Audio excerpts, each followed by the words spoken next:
Hey guys, what's up? So in this quick video I'm going to show you how you can get this Balaclava filter on Snapchat. So this is the filter. To get this filter on Snapchat, what you have to do, let me remove this first. Okay, the effect is gone. To get this effect on Snapchat, what you have to do,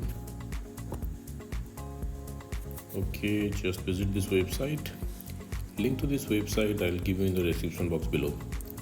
So here in this website you will see the snap code for this filter. If you are browsing this website in your laptop or PC, you can scan the snap code with your Snapchat mobile app. And if you are browsing this website in your mobile, just tap on the snap code and open it with Snapchat. Okay, wait for it. Okay, and that's it, you got the filter. So that's it guys. Likewise, you can get this effect on Snapchat. So thanks for watching the video guys. See you in the next video.